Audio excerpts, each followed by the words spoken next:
Hello दोस्तों, नमस्कार, आदाब, सत श्री अकाल। क्या हाल है आप लोगों के? उम्मीद करता हूं अच्छे होंगे। दोस्तों, आजकल अगर भारतीय मीडिया के ऊपर अगर बात की जाए तो भारतीय मीडिया में लगभग दो देश सबसे ज़्यादा ट्रेंड कर रहे हैं इस टाइम पर। कोरोना और कोविड को अगर साइड में रख दिया जाए तो दो देश जो सबसे ज़्यादा इस टाइम पर ट्रेंड कर रहे हैं उनमें से एक चाइना और दूसरा नेपाल।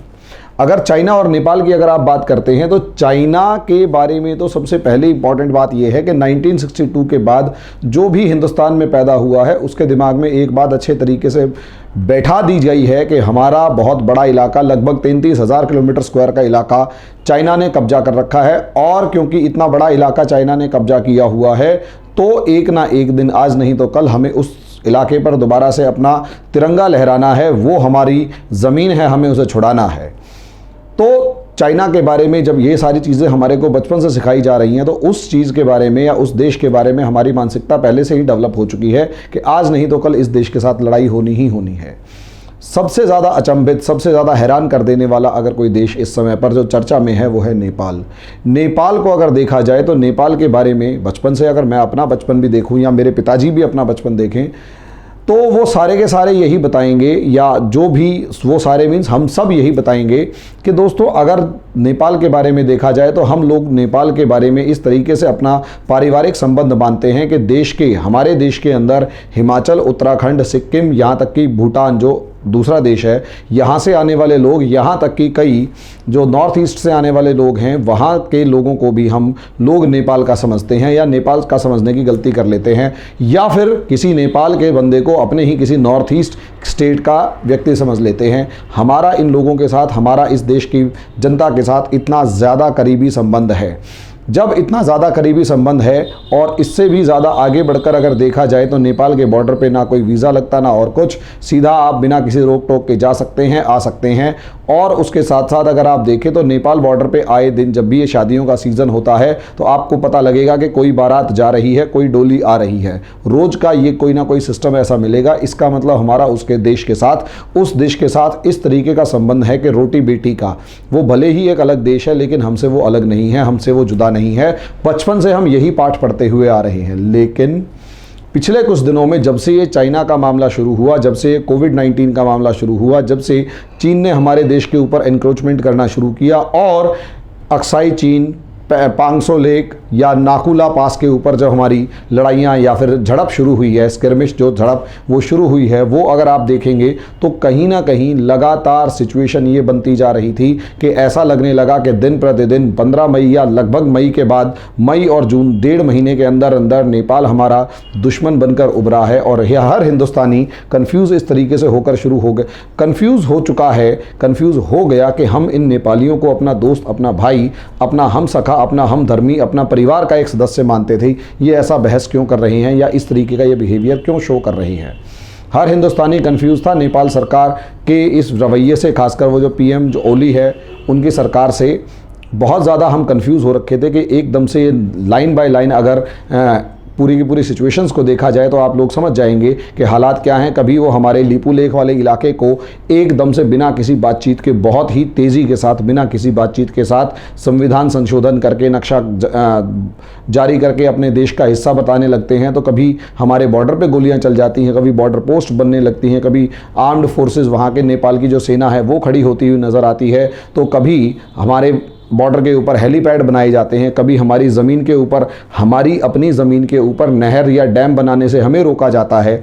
इस तरीके से कभी ऐसा बिल पास कर दिया जाता है कि हमारे यहाँ की जो बेटियाँ वहाँ ब्याही जाएंगी उनको 7 साल तक वीज़ा नहीं मिलेगा या 7 साल तक उनको नेपाल की नागरिकता नहीं मिलेगी और रोटी बेटी का संबंध ख़त्म किया जाएगा, या इस तरीके का व्यवहार कर दिया जाए कि रोटी बेटी का संबंध ख़त्म हो जाए। या फिर भारतीय मीडिया जो नेपाल के अंदर काम कर रहा है उसके ऊपर रिस्ट्रिक्शंस लगाने का मामला हो।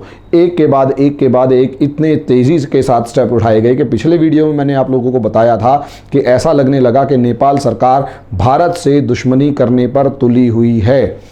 ऐसा लगने लगा कि नेपाल सरकार जो है वो भारत के साथ सीधे तौर पर दुश्मनी करने पर तुली हुई है। और ऐसे हालात के अंदर वहाँ की जनता किस तरीके से चुप बैठी हुई है, या हमारी भारत सरकार किस तरीके से काम कर रही है, या भारत सरकार क्या कदम उठा रही है, इसके बारे में हमारे देश की पूरी जनता जो थी वो कन्फ्यूज़ थी कि करें तो करें क्या। दोस्तों, जब ये सारी सिचुएशंस चल रही थी और हालात ख़राब बद से बदतर होते जा रहे थे नेपाल के साथ, जो कि हमारा एक हमसखा था, हमारा दोस्त था, जिसके साथ हमारे बहुत अच्छे संबंध थे। उस देश के साथ अगर हमारे रिलेशंस ख़त्म होते जा रहे थे तो कहीं ना कहीं ये चिंता का विषय था। अब क्योंकि ये चिंता का विषय था तो इस वजह से कहीं ना कहीं हालात बिगड़ रहे थे, और ऐसी सिचुएशन के अंदर इनकी यहाँ पर इसकी चालबाजियों को समझना ज़रूरी था। लगभग महीना भर पहले ही हमारे जो थल सेना अध्यक्ष हैं उन्होंने साफ शब्दों में कह दिया था कि नेपाल का जो व्यवहार है वो नेपाल का नहीं बल्कि किसी तीसरी शक्ति के दबाव में या तीसरी शक्ति के बहकावे में आकर की गई हरकतें हैं।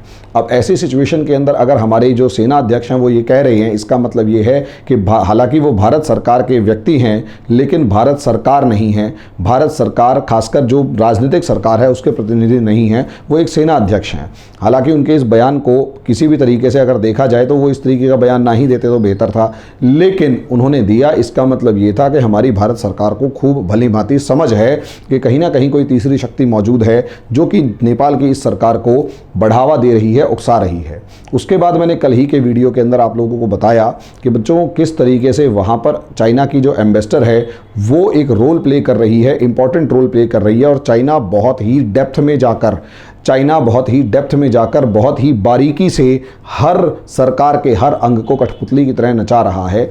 नेपाल सरकार जो है वो लगभग बिकी हुई है, लेकिन कोई भी स्वाभिमानी देश, कोई भी संप्रभु देश, कोई भी दिमाग वाला व्यक्ति, कोई भी दिमाग वाली जनता इन चीज़ों को ज़्यादा दिन तक बर्दाश्त नहीं कर सकती। मेरी पिछले वीडियो के अंदर नेपाल की जनता के साथ शिकायतें थी कि आप लोग ऐसा कुछ कर क्यों नहीं रहे हैं।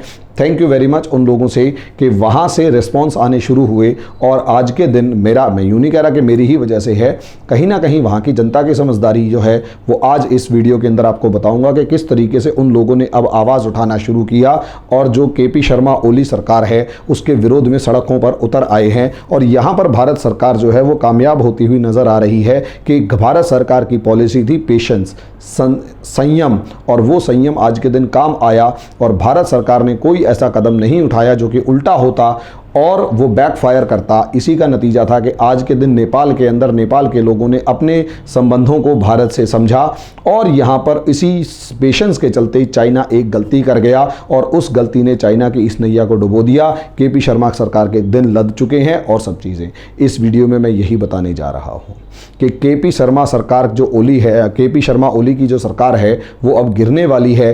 क्या कारण है कि वो गिरेंगे, किस वजह से गिरेंगे, चाइना का पर्दाफाश किस तरीके से हुआ, और किस तरीके से सारी की सारी जो हालात थे वो कहीं ना कहीं भारत के पक्ष में धीरे धीरे आते जा रहे हैं। और यहाँ पर भी मोदी सरकार आपको जीतती हुई नज़र आएगी। जिस तरीके से हमारे पड़ोसियों के अंदर, पड़ोसी देशों के अंदर, चाहे वो श्रीलंका हो, चाहे वो मालदीव्स हो, चाहे कुछ हद तक बांग्लादेश हुआ, भूटान हुआ, यहाँ सारी की सारी हमारे देश के सपोर्टिंग, हमारे देश के फेवर की सरकारें हैं। नेपाल के अंदर भी हो सकता है अगले कुछ दिनों के अंदर ऐसी सरकार बनती हुई नज़र आ जाए जो भारत के साथ दोस्ताना व्यवहार रखे, ये दुश्मनी वाले व्यवहार ना रखें। तो अभी इस वीडियो का एनालिसिस जब करने जा रहे हैं तो असलियत में हमें इस समस्या की, हमें इस विषय की जड़ में जाना पड़ेगा कि वास्तव में नेपाल ने या नेपाल सरकार ने ऐसा क्या किया जिसकी वजह से समस्याएं खड़ी हो गई। तो दोस्तों आओ देखते हैं जरा कि नेपाल सरकार के साथ ऐसा क्या मामला हुआ जिसकी वजह से चाइना की पोल खुल गई। मैंने आप लोगों को बताया कि चीन जो है वो लगातार कहीं ना कहीं नेपाल के ऊपर अपनी पकड़ मजबूत बनाए रखना चाहता है। नेपाल के ऊपर अपनी पकड़ मजबूत बना ली, और कहीं ना कहीं लगातार वो चीन जो है वो नेपाल की सरकार को इतना ज़्यादा पैसा और सब संसाधन उपलब्ध करवा रहा है जिसकी वजह से नेपाल जो है वो भारत जैसे विशाल देश के साथ, जिसके साथ उसके बहुत पुराने और बहुत ही अच्छे संबंध रहे हैं, उनके साथ भी दुश्मनी निभाना शुरू कर चुका है। तो दोस्तों यहाँ पर KP शर्मा ओली सरकार की नीतियाँ, उसके पीछे चाइना का जो रोल है वो, और उसके साथ सबसे बड़ी इंपॉर्टेंट बात कि किस तरीके से चीन ने कौन सी गलती करी जिसकी वजह से वो अपने ही जाल में खुद फंस गया, यहाँ देखेंगे। दोस्तों असलियत में मामला ये कि हमारा ये पड़ोसी देश नेपाल के अंदर KP शर्मा ओली सरकार, ऑब्वियस सी बात है KP शर्मा ओली की सरकार थी, ये नेपाल के प्राइम मिनिस्टर। और सबसे बड़ी इनके साथ समस्या ये कि ये कम्युनिस्ट थे, और इन कम्युनिस्टों के बारे में मैंने आप लोगों को पिछली सरकार में भी बताया कि ये देश और धर्म के कंसेप्ट को नहीं मानते। ये मानव संबंधों में सिर्फ इतना मानते हैं कि एक अमीर है, एक गरीब है, और distribution of equal distribution of resources होना चाहिए, जो कि एक परफेक्ट कंसेप्ट है। लेकिन उसके लिए ये कहते हैं हम जो कहेंगे वही होना चाहिए, बाकी सब पागल हैं। ऐसे में मतलब ये कि ये बाकी किसी की भी फ्रीडम ऑफ स्पीच जैसी सिचुएशन को ख़त्म कर देते हैं। वाक एवं अभिव्यक्ति की स्वतंत्रता या बोलने की आज़ादी को ख़त्म कर देते हैं, जैसा कि आज के दिन चाइना के अंदर दिखाई दे रहा है, हांगकांग में दिखाई दे रहा है, और नेपाल अगला टारगेट ऐसा बन सकता है। यहाँ पर क्या कम्युनिस्टों की एक खास बात ये होती है कि दुनिया के जितने भी कम्युनिस्ट हैं वो सारे के सारे एक दूसरे को अपना भाई मानते हैं और बाकी दुनिया को अपना दुश्मन मानते हैं। ये इनका व्यवहार होता है। इसी का अंदाज़ा लगा लीजिए कि 15 जून को भारत के जो गलवान घाटी है उसके ऊपर हमारे 20 सिपाही मारे गए, और उन 20 सिपाहियों की शहीदी के ऊपर कम्युनिस्टों ने भारत के अंदर कम्युनिस्टों ने एक शब्द चीन के खिलाफ बोलना सही नहीं समझा। चीन के खिलाफ एक शब्द बोलना सही नहीं समझा। चीख कर टीवी मीडिया वाले मर गए कि भैया प्लीज़ कुछ बोलो चीन के खिलाफ। उन्होंने कुछ नहीं बोला। ऐसे ही ये कम्युनिस्ट जो हैं वो नेपाल के भी हैं। यहाँ पर मैंने आपको पिछले वीडियो के अंदर बता दिया था कि किस तरीके से इस कम्युनिस्ट सरकार नेपाल के अंदर बनी, और चाइना ने इंपॉर्टेंट रोल प्ले किया नेपाल कम्युनिस्ट पार्टी बनाने में, और उस नेपाल कम्युनिस्ट पार्टी के अध्यक्ष प्रेसिडेंट बनाए गए केपी शर्मा ओली, और बाद में ये प्राइम मिनिस्टर बन गए। अब ऐसी सिचुएशन के अंदर प्राइम मिनिस्टर जब बने तो इससे पहले ही कहीं ना कहीं मामला ये था, इससे पहले ही कहीं ना कहीं जब एक पार्टी बनी ही चीन के नाम पर है, एक पार्टी बनी ही चीन के इन्फ्लुएंस के अंदर है, तो ऑब्वियस सी बात है चीन के हाथ में उसकी डोर बहुत तगड़े तरीके से रहेगी, इसमें कोई शक की बात नहीं है। ऐसे में सीधी सी बात है KP Sharma Oli prime minister बन चुके हैं, और यहाँ पर आ गया कोविड-19। अब जब ये कोविड-19 आया तो बड़ी से बड़ी सक्षम सरकारें, बड़ी से बड़ी ताकतवर सरकारें जो हैं वो फेल होती हुई नज़र आई। ऐसे में यहाँ पर अगर आपकी सरकारें मेहनत नहीं करती हैं, यहाँ पर अगर आपकी सरकारें मेहनत नहीं करती, सक्षम नेतृत्व नहीं दिखाती, तो कहीं ना कहीं सरकार फेल होती हुई नज़र आती है। केपी शर्मा ओली सरकार के साथ भी यही हुआ कि ये लोग फेल्योर ऑफ गवर्नमेंट थी, सरकार इसके अंदर फेल हो गई। 9,000 केसेस आए। अब 9,000 केसेस अगर कोरोना के आ चुके हैं, 25,000 के करीब लोग जो हैं वो बाहर देशों के अंदर फंसे हुए हैं। ऐसे हालात में क्या किया जाएगा? इतने सारी जनसंख्या, इतना बड़ा नंबर जो है बाहर फंसा हुआ है, 9,000 के करीब आपके बीमार पड़े हुए हैं, और ऐसे में आपके पास हेल्थ फैसिलिटीज़ नहीं हैं, पैसा जो है वो करप्शन के अंदर खाया जा रहा है। ऐसी सिचुएशन में क्या होगा देश का? ऑब्वियस सी बात है सवाल पूछे जाएंगे, ऑब्वियस सी बात है क्वेश्चंस उठेंगे, सवाल उठेंगे कि भाई ये सारा पैसा जा कहाँ रहा है, आप ज़रा जवाब दें। जब ये सवाल पूछे गए और जवाब देने का नंबर आया तो ऑब्वियस सी बात है ऐसे में सरकार के पास कोई आंसर नहीं होता, क्योंकि करप्ट गवर्नमेंट हो, और कहीं ना कहीं करप्ट गवर्नमेंट हो, इनकम्पिटेंट गवर्नमेंट हो, अयोग्य सरकार हो, भ्रष्ट सरकार हो, तो वो जवाब जल्दी से देने की कोशिश जल्दी से दे नहीं पाती, या उसके जो जवाब हैं वो जनता को संतुष्ट नहीं कर पाते। ऐसे में एक सरकार के पास सबसे बढ़िया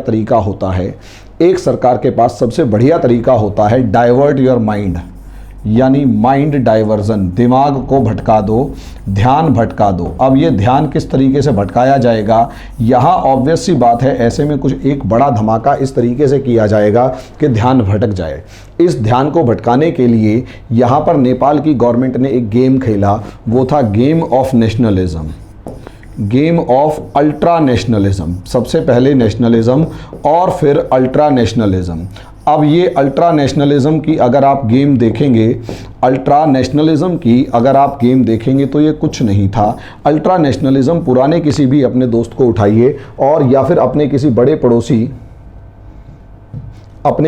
पड़ोसी को उठाइए और उसके साथ कोई ना कोई ऐसा व्यवहार शुरू कर दीजिए, उसके साथ कोई ना कोई ऐसी लड़ाई शुरू कर दीजिए जिसकी वजह से आपको प्रॉब्लम्स, जिसकी वजह से वो देश भी प्रॉब्लम में आ जाए और आपकी जनता को लगे कि आप लुट गए, पिट गए, बर्बाद हो गए, और जनता का ध्यान भटक जाए और राष्ट्रवाद यानी नेशनलिज्म जो है वो प्रिवेल करना शुरू कर दे।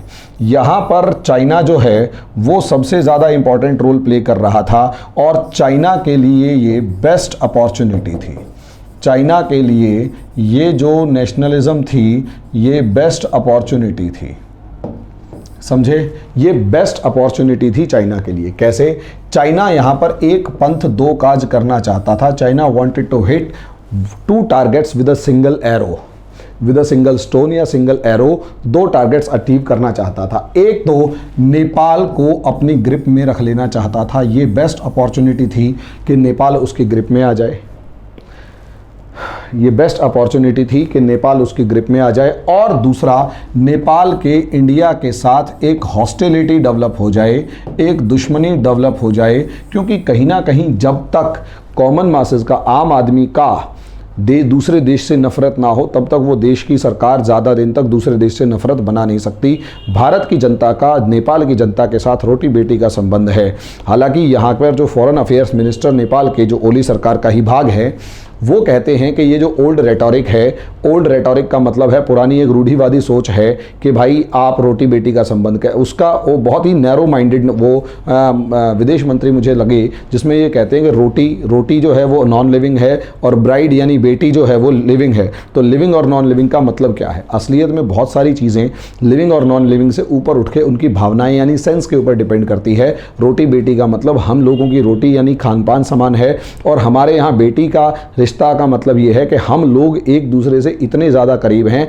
कि शादी विवाह से लेकर हर संबंध हमारा एक दूसरे के साथ है। वो बीच में बॉर्डर खिंच गया वो एक अलग मैटर है, लेकिन हम अलग नहीं हैं। ये इसका व्यवहार होता है रोटी बेटी का मतलब। भाई तुम्हारा रोटी बेटी का मतलब जो है वो चाइना के साथ नहीं है। तुम्हारा रोटी बेटी का संबंध अफगानिस्तान या उज़्बेकिस्तान, ताजिकिस्तान के साथ नहीं है, ग्रीस या चेकोस्लोवाकिया के साथ नहीं है। आपके देश का रोटी बेटी का संबंध नेपाल या भूटान या बांग्लादेश के साथ ही क्यों है? क्योंकि हम लोगों के खान पान से लेकर बाकी हर चीज़ इतनी ज़्यादा मिलती है कि हम लोगों के घरेलू संबंध हैं, घर के अंदर के संबंध हैं। और जिन 2 देशों के बीच के घरेलू संबंध हो, घर के लोगों के बीच में संबंध हो, वो आपस में वो सरकारें कितना मर्जी लड़ लें, लेकिन घरों के लोगों के बीच में दुश्मनी नहीं होती। यहां पर चीन ने यही कोशिश करी कि इस तरीके की नेपाल और इंडिया के बीच में दुश्मनी पैदा कर दो, नेपाल और इंडिया के बीच में इस तरीके की दुश्मनी पैदा कर दो कि ये लोग, नेपाल और इंडिया के बीच में इस तरीके की दुश्मनी पैदा करो कि यहाँ पर आम आदमी आपस में एक दूसरे से नफरत करने लगे। आम हिंदुस्तानी आम नेपाली से नफरत करे और आम नेपाली आम हिंदुस्तानी से नफरत करे। ये चाइना की चाल थी। उस चाल का स्टेप बाय स्टेप आर्ग्यूमेंट या स्टेप बाय स्टेप प्रोसेस को अगर आप समझेंगे, उस चाल का स्टेप बाय स्टेप प्रोसेस अगर आप समझेंगे, तो सबसे पहले ये लिम्पियाधुरा वाला मामला, सबसे पहली स्टेप में क्या, लिम्पियाधुरा और लिपुलेख पास वाला मामला, लिपुलेख इशू जो क्रिएट किया, वो लिपुलेख इशू यानी लिपुलेख का जो मामला क्रिएट किया, लिपुलेख इशू डेवलप किया, उससे ये चीज़ डेवलप हुई लिपुलेख इशू से कि नेशनलिज्म उभरा और इसके अंदर आपने या नेपाल की पूरी जो विपक्षी दल थे वो इसमें फंस कर रह गए। नेपाल के इस मामले में फंस के रह गए कि गलती से भी अगर वो एक शब्द भारत के लिए बोल देते तो उनकी राजनीति हमेशा के लिए ख़त्म हो जाती, नेशनलिज्म डूब जाता, उनकी राजनीति डूब जाती। ऐसे में मजबूरी में उनको लिपुलेख मामले के अंदर उन्हें नेपाल सरकार का साथ देना पड़ा और वो विवादित नक्शे को पास करना पड़ा, जो कि कहीं ना कहीं विवादित था। उसके ऊपर पिछले 50-60 साल से कोई डिस्कशन नहीं हुआ था या जैसा भी था। और सबसे बड़ी बात, नेपाल सरकार ने बात करने से ही मना कर दिया। ये पहली स्टेप थी चीन की, पहली चाल थी चीन की नेपाल और भारत के बीच में दुश्मनी लाने की। इस नेशनलिज्म का इशू ये हुआ कि नेपाल की सड़कों में प्रोटेस्ट होने लगे और भारत के जो लोग थे उनके दिमाग में भी मामला आ गया। भाई नेपाल के लोगों ने सोचना शुरू किया कि भारत उनके देश पे कब्जा कर रहा है। 2 भाइयों के बीच में कभी कभार लड़ाई हो जाती है, गलतफहमी हो जाती है, वो गलतफहमी पैदा करने वाला फ़ायदा उठा कर ले जाता है। जिस तरीके से 2 भाइयों के बीच में गलतफहमी होती है, वैसे ही चीन ने यहाँ पर 2 भाइयों के बीच में गलतफहमी पैदा करने की खूब कोशिश करी। नेपाल को कहा, नेपाल के लोग सोचने लगे कि भारत उनके एरिया पे कब्जा कर रहा है और भारत के लोग सोचने लगे कि नेपाल चीन के दबाव में आकर या चीन की कठपुतली बनकर भारत के इलाके पर कब्जा कर रहा है। ध्यान भटक चुका था। अभी तक जो चर्चा कोविड-19 के ऊपर हो रही थी, अब वो चर्चा सीधी शुरू हो गई लिपुलेख मामले के ऊपर। अब वो चर्चा सीधी शुरू हो गई लिपुलेख के इशू पे और ऐसा लगने लगा कि भारत उनका दुश्मन है। ऐसे में दूसरी स्टेप ये थी firing on border. Firing on border, border के ऊपर आप फायरिंग कर रहे हैं। बॉर्डर पे अगर फायरिंग हो रही है और एक बंदा मरा है तो ये बात भी पहले ही आप नाराज़गी जता रखी है, ऊपर से चीन के साथ हमारा मतभेद है, तो आम आदमी हमेशा सोचेगा ही कि ऐसे सिचुएशन के अंदर मेरा भाई मेरे से दुश्मनी निभा रहा है तो बुरा हाल तो होगा ही। ऐसे में आपने बॉर्डर के ऊपर फायरिंग कर दी, हमारे एक नागरिक को मार डाला, उसके बाद आप आर्मी को पोस्ट कर रहे हैं। आर्मी को पोस्ट करने का मतलब ये है आर्मी डिप्लॉय करके वहाँ पर पोस्ट करना, और ख़ासकर ये आर्मी की जगह अगर आप देखें तो आर्म्ड पर्सनल्स का मतलब आर्मी हो गई, बॉर्डर फोर्स हो गई, कुछ भी हो गई, पोस्ट बढ़ाना अपनी और हेलीपैड बनाना। यहाँ कहीं ना कहीं ऐसे जब आप किसी बड़े दुश्मन से लड़ रहे हैं, ऐसे में कोई पड़ोसी ऐसी कोई हरकतें करेगा तो दिमाग के अंदर सवाल आता है, डर बैठता है। पहले दो में तो आपने दिमाग ख़राब कर दिया, अब डर बैठता है कि कहीं ऐसा ना हो कि हम चाइना से लड़ रहे हो और नेपाल हमारे लिए समस्या क्रिएट करे। और सबसे ज़्यादा डर इस चिकन नेक का कि कहीं ऐसा ना हो नेपाल यहाँ प्रॉब्लम क्रिएट करना शुरू कर दे और हमारा नॉर्थ ईस्ट हमसे अलग हो जाए। भारत के दिमाग में भी शंका उत्पन्न होनी ज़रूरी थी और हो रही थी धीरे धीरे, कम से कम भारत के आम नागरिक के मामले में। मैंने भी इसके ऊपर एक वीडियो प्रॉपरली बनाया कि भाई कहीं ना कहीं हमारी चिकन नेक जो है वो खतरे में है। ऐसी सिचुएशन में आर्मी डिप्लॉय करना, और सबसे बड़ी बात यहाँ मामला नेशनलिज्म था, इस नेशनलिज्म से उठाकर सिटीजनशिप एक्ट पास करना, सिटीजनशिप अमेंडमेंट एक्ट पास करना, और इस सिटीजनशिप अमेंडमेंट एक्ट के द्वारा, इस नागरिकता संशोधन अधिनियम के द्वारा रोटी बेटी के संबंध को खत्म करना, रोटी बेटी के संबंध को खत्म करना सबसे बड़ा यहाँ पर चैलेंज था। रोटी बेटी के संबंध को ख़त्म करना सबसे बड़ा चैलेंज था, और यहाँ ये नेपाल सरकार जो है वो इस पर तुली हुई थी। वो नेपाल सरकार नहीं, वास्तव में communist party of Chinese communist party की एक पपेटरी गवर्नमेंट थी। एक पपेटरी गवर्नमेंट यानी कठपुतली सरकार है, पपेटरी गवर्नमेंट यानी एक कठपुतली सरकार है। उसके बाद रोटी बेटी का संबंध पे असर करने के बाद, हमला करने के बाद, पांचवा मीडिया पर बैन लगाना, खासकर फॉरेन मीडिया के ऊपर अप्रत्यक्ष इनडायरेक्ट कंट्रोल करना, और ये कहना कि आप एड फ्री न्यूज़ देंगे, यानी आपको पैसे नहीं मिलेंगे, न्यूज़ चलानी है तो चलाओ। ऐसे में एड फ्री न्यूज़ चलाना अगर मीडिया को कहा गया तो मीडिया को वहाँ से एक तरीके से भगाने के लिए कह दिया जाए, ताकि भाई इंडिया की सिर्फ मीडिया थोड़ा ना है, नाटक भी चलते हैं। मीडिया का मतलब न्यूज़ चैनल्स थोड़ा ना है, हमारे नाटक भी चलते हैं, हमारी फिल्में भी चलती हैं, हमारे न्यूज़ चैनल्स भी चलते हैं, हमारे और भी दूसरे बहुत सारे चैनल्स चलते हैं। हर चीज़ को वहाँ से बैन कर दिया जाए, मीडिया को वहाँ से भगा दिया जाए। इसका मतलब क्या कि भारत की नेपाल के अंदर जो रोटी बेटी से लेकर कल्चरल टाइज से लेकर सारे संबंधों को ख़त्म कर दिया जाए और इन दो देशों को दुश्मन बना दिया जाए। भारत को नेपाल का, नेपाल को भारत का दुश्मन बना दिया जाए। इससे चाइना को फ़ायदा क्या था? ये multi prawns policy of China थी। ये जो थी वो multi prawns policy of China थी, प्रॉन्ज पॉलिसी ऑफ चाइना थी कि चाइना की ये जो मल्टी प्रॉन्ज पॉलिसी थी, बहु दांते वाली या बहुत मल्टी स्टेप पॉलिसी आप लगा लीजिए कि अलग अलग तरीके से चाइना जो है वो नेपाल के अंदर इस तरीके की हरकतें करेगा, इस तरीके की हरकतें करेगा कि चाइना इंडिया के साथ उसको दुश्मनी हो जाए। बेनिफिट क्या? पहला स्टेप ये था कि चाइना के साथ दुश्मनी हो जाए, पहला स्टेप ये था इंडिया के साथ दुश्मनी हो जाए। अब इंडिया के साथ दुश्मनी हो जाए तो भाई ऑब्वियस सी बात है, नेपाल के दो ही तो पड़ोसी हैं, नेपाल के दो ही तो पड़ोसी हैं, एक इंडिया। अब इससे तो आपने बहुत सारे रिलेशंस ख़त्म कर दिए, दुश्मनी हो गई। दूसरा होगा चाइना। अब आप बॉर्डर अगर ख़त्म करोगे, रिलेशंस ख़त्म करोगे, हॉस्टिलिटी बढ़ जाएगी। हॉस्टिलिटी बढ़ जाएगी तो क्या होगा? हॉस्टिलिटी बढ़ने के बाद ऑब्वियस सी बात है Nepal would get dependent on China, जैसे तिब्बत चाइना पर डिपेंडेंट है या फिर पाकिस्तान चाइना पर डिपेंडेंट है।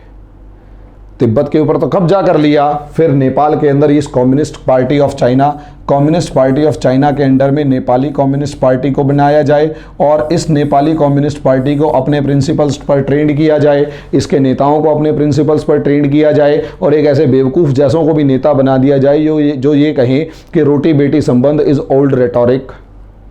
यार सोच सकते हैं रोटी बेटी का संबंध ओल्ड रेटोरिक कैसे हो सकता है?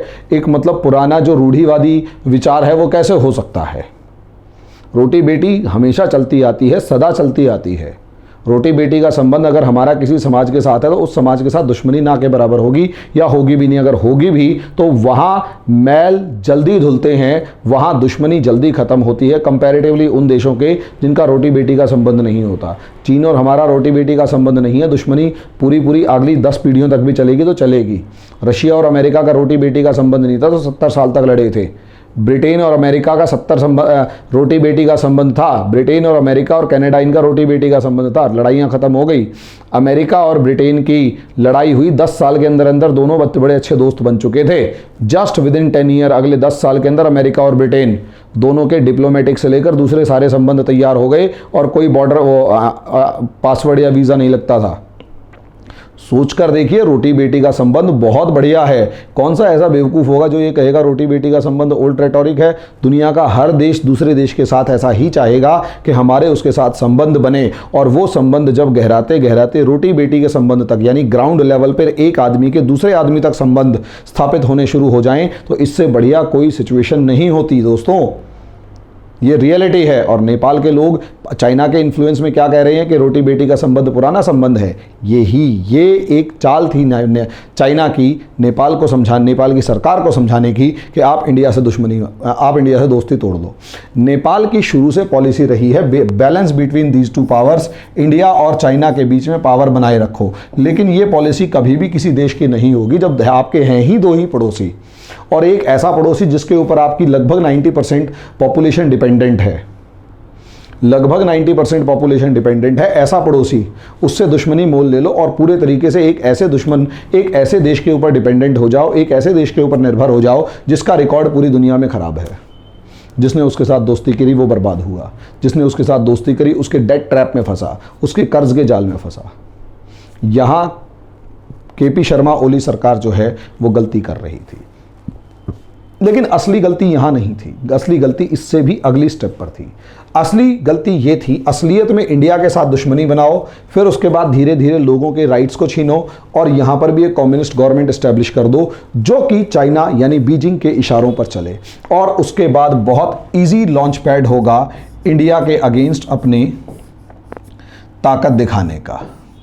लेकिन आम नेपाली जो है इस चीज़ को बहुत अच्छे तरीके से समझता है कि अगर इंडिया के साथ दुश्मनी हो जाती है तो उसका हर घर का एक बेटा जो है वो इंडिया के अंदर काम करता हुआ नज़र आएगा, इंडिया से डायरेक्ट या इनडायरेक्ट रिलेशन बनाता हुआ नज़र आएगा, वो इंडिया घूमता हुआ नज़र आएगा। उसे दुनिया के किसी भी देश में जाना है तो पहले वो इंडिया आएगा। भाई चाइना इंडिया से नेपाल से बॉर्डर, नेपाल से कलकत्ता लगभग जितनी दूरी पर है उससे 6 गुना ज़्यादा दूरी पर ग्वांगझू या दूसरी जगह हैं जहाँ से जाया जा सकता है। आप खुद ही अंदाज़ा लगा कर देख सकते हैं।